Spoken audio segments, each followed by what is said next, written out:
Okey, untuk mesin taduk, kalau korang ada mengalami masalah macam ni ya, bila on, dia bunyi ada, tapi tak bergerak. Macam ni, kalau kita dekatkan kamera, kita akan dengar bunyi. Saya off. Saya on. Okey. Jadi macam mana kita nak selesaikan masalah yang macam ni? Biasanya, kalau pump macam ni, kita buka sini. Ada dua skru sini, kanan kiri ni buka.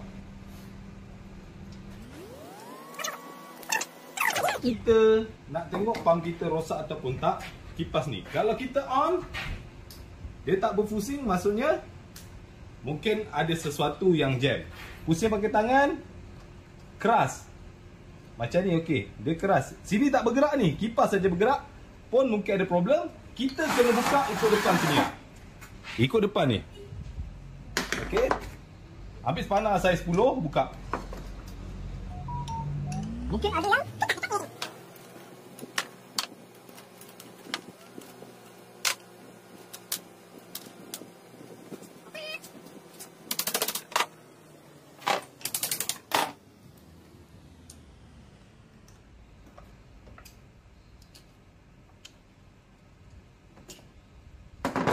Okey.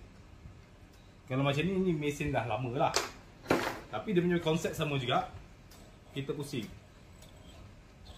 Okey. Kita tengok.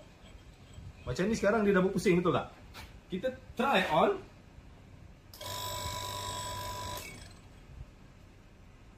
Dia punya impeller berpusing. Dia punya kipas berpusing. Okey. Maksudnya kalau kipas dah berpusing macam ni, kita pasang semula. Okey, bila nak pasang, pastikan ini dia duduk bahagian bawah. Okey.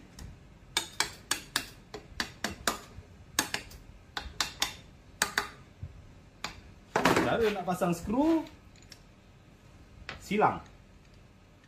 Okey, dia ada 4. Silangkan. Jangan kasih ketat. Sini bersama, silangkan.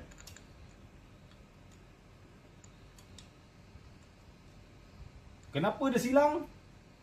Macam tu cikgu ajar saya. Dia cakap silang, buat silang. Tapi sebenarnya untuk bagi dia punya getah dalam tu,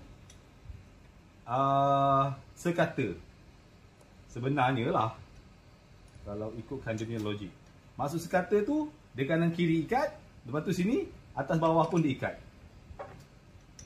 Okey. Macam ni kita dah test, tengok. Kita ketatkan semua. On, boleh pusing tak? Okey, pump dah pusing macam biasa. Tutup cover dah boleh pasang.